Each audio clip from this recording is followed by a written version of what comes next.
Welcome back to my channel, glad you could join me. A few weeks ago, a company called 7Artisans contacted me wanting to know if I would review 3 of their filters. A circular polarizing filter, or in abbreviation a CPL filter, a neutral density filter, and a black mist filter. I've already done the review on the circular polarizing filter and the neutral density filter, and I will put the links up here now so that you can click on them to see what I think of these 2 filters. Before we go any further, I have to mention that 7Artisans gave me these filters, but I don't have to send any of the photos back for their approval before I put it up on YouTube and on Facebook and other social media platforms. That is totally up to me. They just want my honest opinion on these 3 filters. So far, the 10-stop ND filter and the circular polarizing filter have been exceptional. These are very good filters, and both of these filters I tested out with my Nikon D500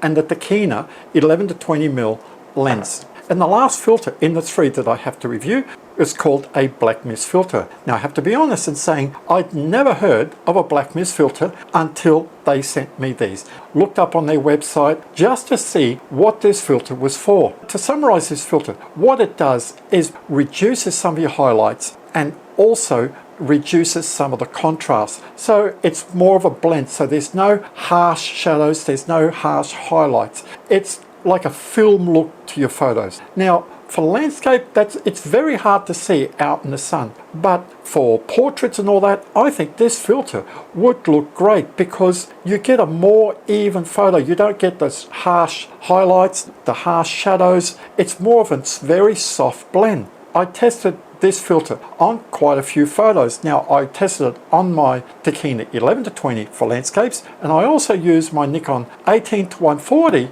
to take a couple of photos of my daughter and also of some plants just in the backyard here to show you how good this filter is and what you could use this filter for, because I feel that this is a specialty filter. It won't be a filter that everybody's going to rush out to grab. It might just be the filter that you're looking for. Also, if you're shooting video, this could be the filter to put in front of your lens to actually do what I just said, was reduce some of those harsh highlights, reduce some of those harsh shadows. At this time, 7Artisans is also running a special promotion for the Nikon Lovers Australia Facebook page members. I'll put a link up here now, and you can click on the link, or it'll be in the description box below in this video, that if you click on this, 7Artisans is going to give you a great discount, but only if you are a member of the Nikon Lovers Australia Facebook page. So this is the first set of images I took. On the left is the image without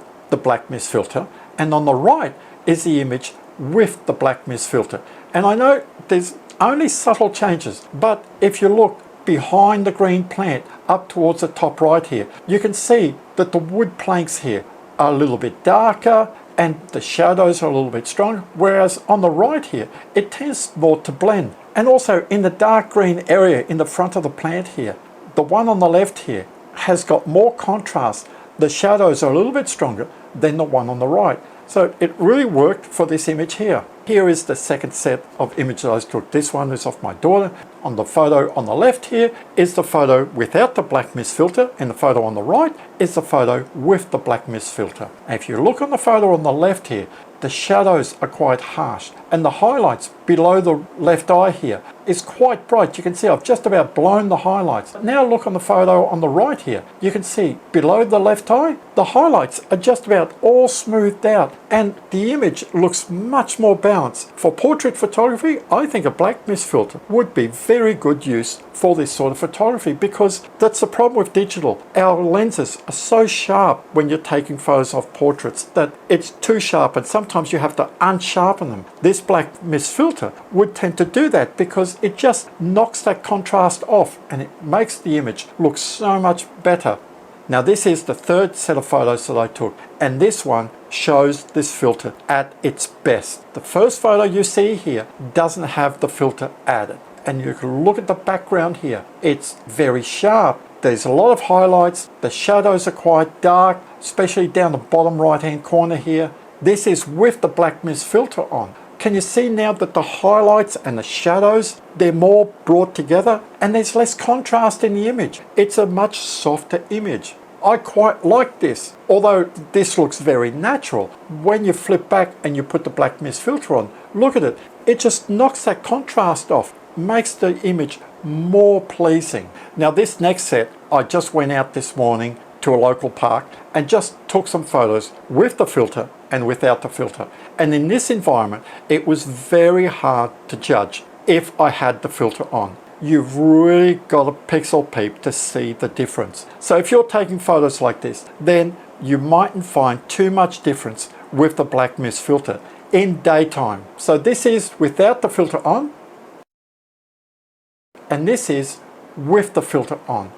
You can see there's hardly any difference. 2 days after I recorded this video, I finally got the chance to go out at sunrise to test out this black mist filter. This is reverse sunrise, so the sun is rising behind me, but this really shows you what this filter can do at sunrise to control the highlights and your shadows. This image here shows without the filter on, so you can see here in the bottom left and bottom right it is quite dark. Overall, all the foreground is quite dark, but now especially the bottom left and bottom right, the shadows are more pronounced, and that is because it's reduced the contrast and it's tried to even out the highlights and your shadows. So for a scene like this, the black mist filter would certainly work, but this could easily be achieved when you are editing raw files. But if you're shooting in JPEG, then definitely, if you're faced with a scene like this early in the morning where you have a very big difference between your highlights and your shadows,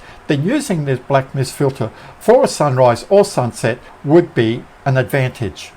For me, this filter would be perfect for portrait photography, or if you're photographing things up close, like I showed you that succulent, where there is a very big difference between your subject and your background. But like in the landscape photos that I showed you, where everything is about the same brightness, you won't notice too much.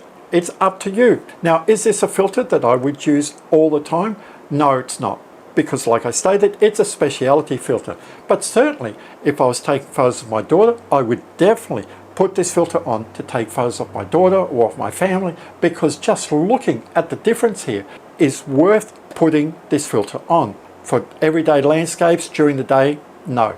For astrophotography, no. Would I use this filter every day? Not really. It's not a filter that I would use every day, but if I was taking photos of my daughter or of my wife or of my family, I would definitely have it on. Also, maybe if I go out for sunsets, I would definitely try out for sunset. Now, before I go, there is one thing that I have to mention when we're using screw-on filters, and this is why I actually moved away from screw-on filters to slot filters, because every time you put a screw-on filter in front of your lens, you risk the chance of having vignette in front, especially if you're using an ultra-wide lens like the Nikon 11-20. And I'll show you now a couple of examples of that. So I put the circular polarizing filter on, I put the 10-stop neutral density filter on, and I put the black mist filter on as well. So I put 3 filters. So I had like a height of about so much extending in front of my lens, and I did get some vignetting, and I will show you these now. So this is the image